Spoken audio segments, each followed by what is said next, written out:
Okay, hi, my name is Adriano Fiorenza. I am the founder and developer of GameChanger Wallet. And in this coding session, we have Maarten Menheere, that is the cool guy behind M2 Tech devices, that are devices that integrate with Cardano. So, hi, Maarten. Hi. So, Maarten, tell us a bit more about what do you want, what do you expect on this coding session with GameChanger Wallet? Well, I've been making this payment device using GameChanger Wallet, and I have it now working with version 1. And well, we have got version 2 released. So yeah, you can see how it works. It generates a QR code which the user can scan with this phone, and this QR code is directing you to the GameChanger Wallet, of course. Great. This is an amazing use case of the GameChanger Wallet, the app connector. I'm in love with this use case. So here you can see very quickly how Maarten is scanning this QR code, okay? And with the wallet, with GameChanger Wallet, and it pops up on the wallet the app connector, because Maarten, your device is a the app. Okay. But if you develop it, you almost don't notice that you do that. Yes. So the nice thing about this technology is that QR code is code. That QR code is actually a JSON-based script that this device is generating, and GameChanger Wallet interprets and decodes and execute. Okay, so the objective of today's session is to help Maarten to migrate, to create the same QR codes, the code behind these QR codes on the new version of GameChanger Wallet that we have just launched as a beta version for pre-production for now. So let's get started. So Maarten, let's go to Charles. We have a Charles here wallet, a wallet imported under the name Charles. So to get started now, we have to access the ID, the playground of the GameChanger Wallet. That is where you can, write your code. So now we can go to Discover.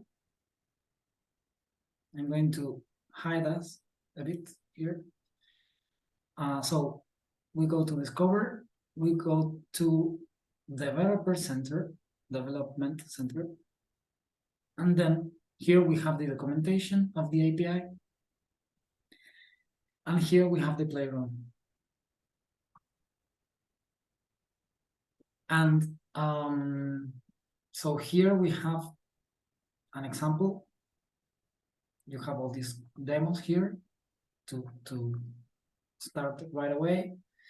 And here we code our DApp connections with the wallet in this JSON-based code. And then on this tab, Maarten, as you may remember, we can produce, for example, a QR code out of that script, right? Yeah, that's what I use. Perfect. So this QR code actually is linked, because on this connect section of the playground, we are going to turn this code into links. And in this case, the link is going to be encoded as a QR code. So if you scan this with GameChanger Wallet, or you scan this and point to the link, you're going to be executing the code that we are coding here. This is the app connector of GameChanger Wallet. So Maarten, let's get a bit more into the details. What are you needing to do? So yeah, we have a variable amount and we have a fixed address. So we want to make a simple transaction with only one output, really, if you want to speak as UTXOs. Okay, so can we need to start by the basics, that is to create a transaction, right? Yeah, that's the start. Okay, we are not going to focus about the QR code and any other complication. We are going to focus just on creating a simple payment transaction. Super quick, on this DSL, on this scripting language, the fundamental law of the language is that you start every block of code with a type definition. And the very first type definition that we have is a script. Every time we say TypeScript is a block of code that can have nested functions or nested blocks of code, okay? And we can add titles and descriptions to these blocks of code. So we're going to say build transaction, okay? So this is very similar to how the Cardano CLI program works, right? Always also has a build, sign, and submit stages. Yes, it's very similar, but the nice thing is that it's a language on itself, so you can connect all these like command line functions that you have on Cardano CLI. You can interconnect them without calling them or relating them separately. And this is the exact same experience that you will face on CAP30. That is the widespread via connection technology or standard that all the wallets on Cardano are using. This is different. This, instead of calling individual functions, you can call all them at once without having to deal with the connection part between the parts that can leak, for example, sensitive information. For example, if you're going to sign a transaction, you have to provide the keys or stuff like that. In this case, everything happens on the context of the code, of the execution of the code, so you can rest assured that you are maybe not leaking information outside because of the isolation of the parts of the code. Here, you can pack it all on a simple script, okay? Code that generates, we're going to say this because then we have to sign, build. We're going to start simple. Then GameChanger scripts return information back to the app, or in this case, back to the playground ID under this property name. So here we are saying it's data. Okay. Now to get started very quickly to show how this works, let's let's go through the process of building a transaction. So we're going to say build. Everything on this language is a map or a list, and this is why I tell that this is a self-documenting DSL, because you can select arbitrary names on each block of code to address each block of code to make the code more readable. Okay, so on this block of code, we are going to build the transaction. Okay. Any questions, Martin? No, not at the moment. Okay. Notice how this block of code is of type script, and this inner block of code inside the script is of type build transaction. Okay. So now we are going. You have of course other types as well, like for smart contracts or.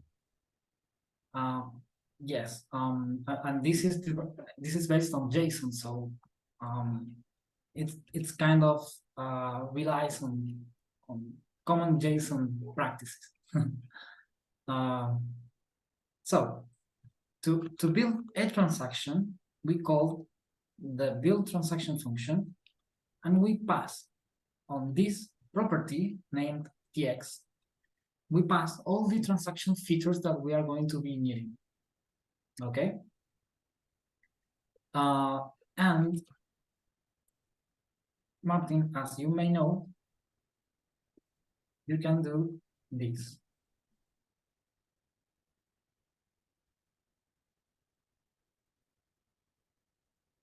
Let's say payment. Do you remember what was this about? The type property on the transactions? This is kind of a label you can reference, right?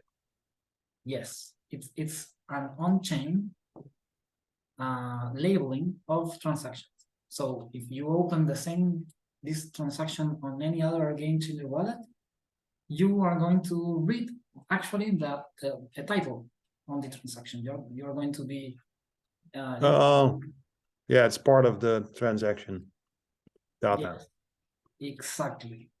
So and here we are going to add something that is the name. And that is local to the script, this name.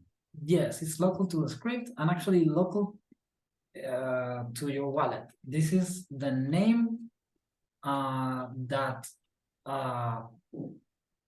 this transaction is going to have inside your wallet local storage. Okay, and it has to do more for developers than to every other user. So we're going to remove this for now to keep it simple. Okay. But I just wanted to make that difference. So this goes on chain and the other property does not go on chain. Mm-hmm. This is important to keep in mind. So yeah, on the transaction, we are going to add the basics and output. Okay. And in this case, a merchant address, right? Exactly. So a good practice would be to clarify that this output goes to the merchant. So we can say merchant here. Okay. And now we have to define the output. But you know what, Martin? I forgot the exact syntax of this. So this is a lie, but oh, yeah, right. We can go to the docs.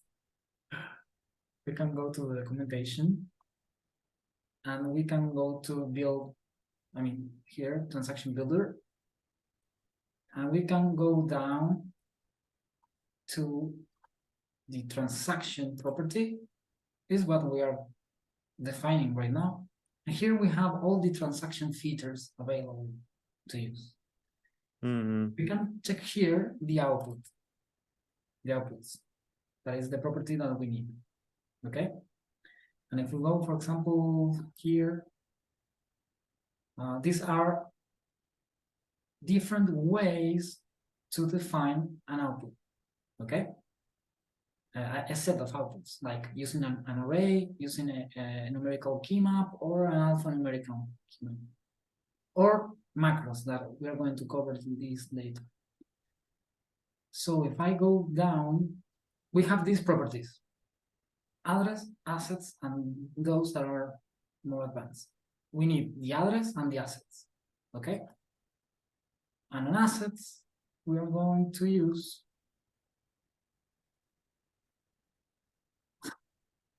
it's getting a bit tight. We're going to use these properties, okay? Going back to the code, we need address and an address. We need assets, and here we're going to use an array because too much naming is confusing. We're going to use a list, an array, and we're going to define an asset that it requires two identification parameters to work on Cardano. You need two parameters to refer a native asset or the coin, in this case, of the blockchain, that is policy ID.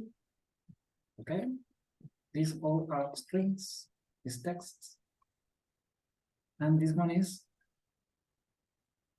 name, and the other one was quantity. Okay, so policy ID for ADA, for the coin of on blockchain, is ADA.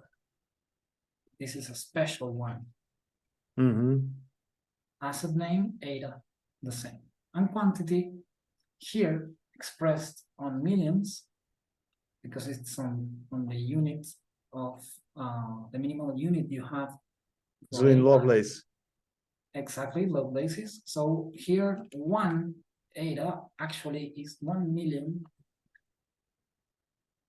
Lovelaces.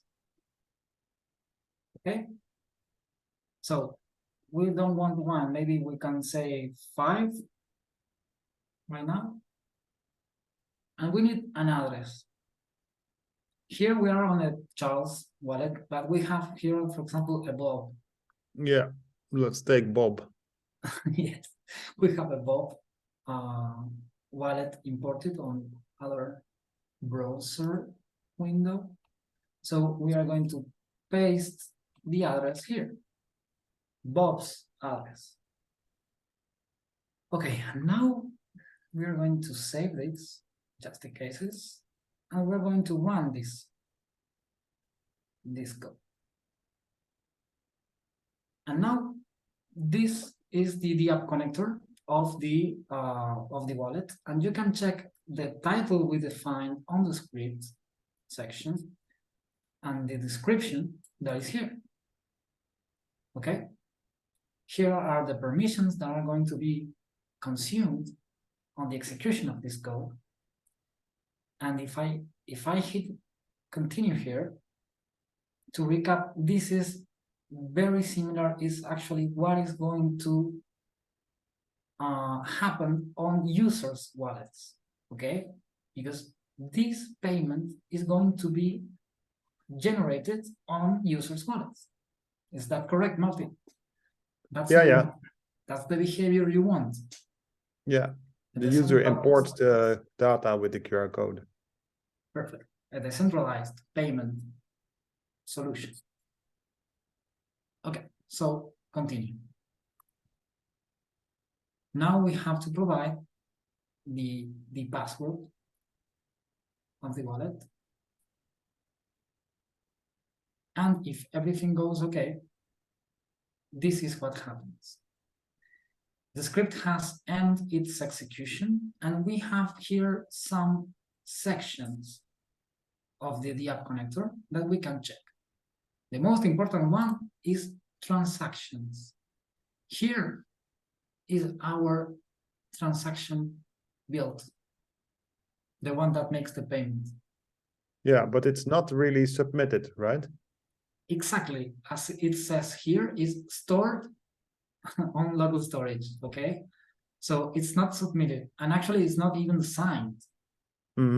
It's not signed. So if we submit this, that we may try, it's not going to succeed. It's not going to work. Okay.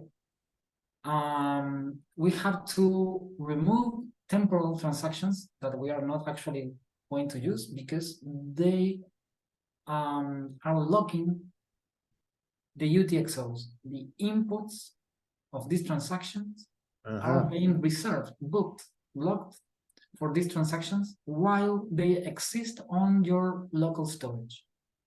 Okay, so to release this UTXO, we are going to delete from cache the transaction. Okay. And are you tracking the time? Because I'm not sure if we get kicked out of the Zoom meeting. Maybe we can continue if this goes too far. Okay, return with data. At the end of the execution of the scripts, we can return data back to the apps. In this case, back to the wallet. Here, you can see how inside the data property that we set on the code, we have the result of the build block of the code that was built in the transaction. We have the hash of the transaction here, and we have what is called the transaction seaboard structure. That, just to keep it simple, is the actual transaction expressed on hexadecimal representation. Okay? Close. We have the results captured here and available every time we need. Okay? So now, to recap, this is the basic that you were trying to accomplish, right? Yeah. Yeah, okay. But of course it also needs to submit and then or sign and then submit. Perfect. So we are going to add very quickly the sign function here below the build. We're going to call sign transactions. This is plural. Here we build one transaction at a time for now, and now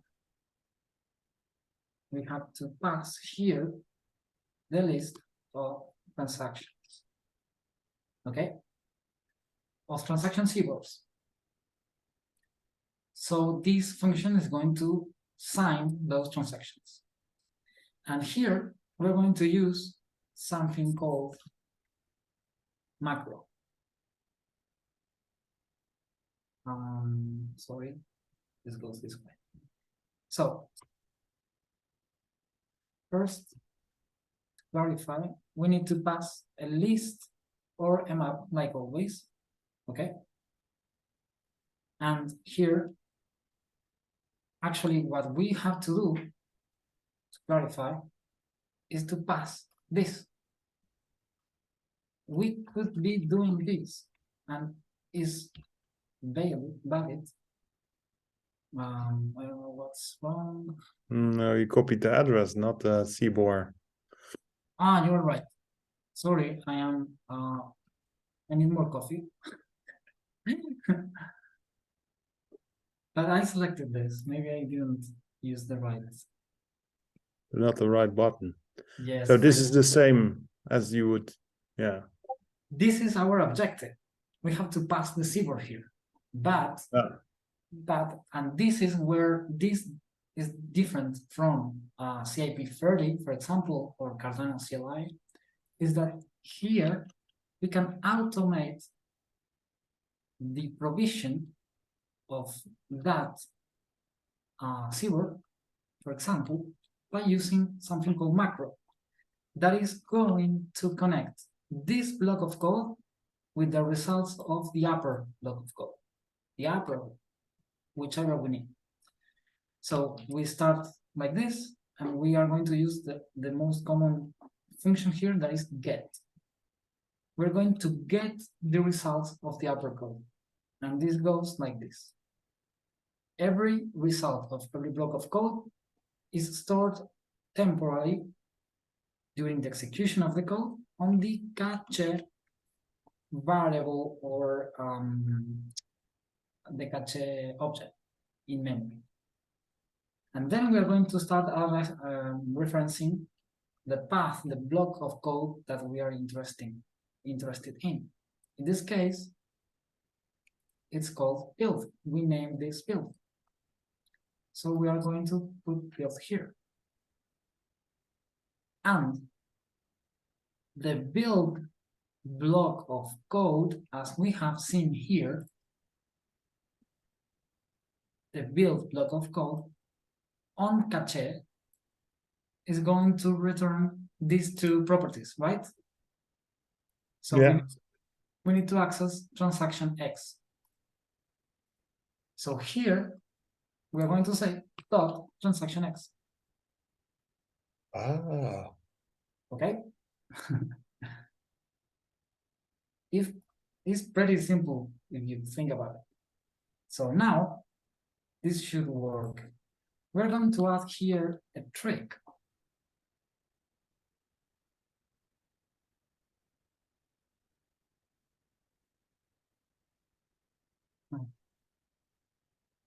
That is going to simplify our lives for now. It's very good practice to use this in true, or not use it at all, because by default it's true. That is going to ask detailed permissions for this transaction. In this case, we're going to ask just one permission, sign transaction. It's going to simplify our lives today. So let's check what happens here. I don't know if I made this. Okay, fine. Okay, now you can see that we are consuming a new permission. Sign. Yeah.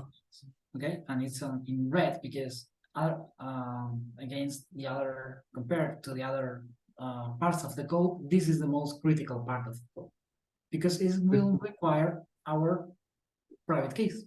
It's going to sign this transaction with your wallet's private keys. Okay, we hit continue.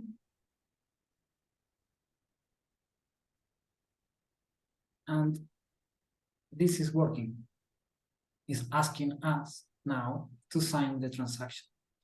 This is the transaction review of the app connector. Here you can review the transactions. Okay, check that we have a fee. Okay, here, and if we go to the UTXOs here, you can see on the output section here of the UTXOs, you can see that this is the merchant address. Okay, and these are the 5 ADAs that we were sending to that address. Everything else is change output. Okay, it's just the part of the transaction that goes back to the user wallet. Okay, very quick, we are going to close this, because if we sign this, we are not going to submit it yet. Okay, we have very few time left, so we're going to do this very quick. Okay, Or you can save it and we start with the rest. yes, but let's finish this first part right now. Okay, so You have a T too many. yes, thanks. Also in the blue one. Oh, okay. You are right. Here? Yeah. Thanks.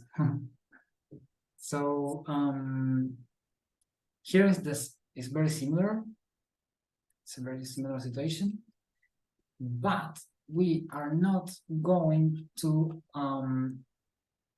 define piece by piece this array, because signed transactions already give us an array. So by just using a macro here and saying here, instead of build, this in this case is signed, because we are submitting the already signed transactions, so we have to reference the results of this block of code. Okay, we are using get here to access the results of sign. If we use this way, this is going to work. Now I'm going to save this, and we are going to super quick sign this. Any questions? It's clear. Okay. Very quick password. We have the same situation where the transaction is presented to us here to review, and is asking if you want to sign the transaction. Remember, we are emulating a user here that is going to be executing this. So we can check here that we have the transaction, and we sign the transaction, and then the transaction is going to be submitted to the blockchain on the same script. So you can check now that the transaction is doing weird things, and actually it's being sent to the blockchain. The yellow color is a good color. It means that nodes have already validated this transaction. And we are now just waiting for the APIs to,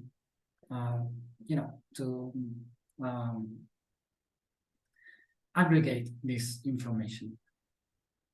So here, the transaction has been submitted to the blockchain. We can return with the data. These are the results of the script. But the most important thing here is that we are on Charles. We are going to Bob wallet. We are going to the transactions of Bob. And we are going to check that the transaction name payment exists on Bob wallet. And actually it does, with the 5 ADAs that we have specified on the code. And this is the transaction, and here we have the 5 ADAs plus the fee, and this is the change of the transaction. Okay, Martin, we have managed to do this first part of the video. In time, yeah.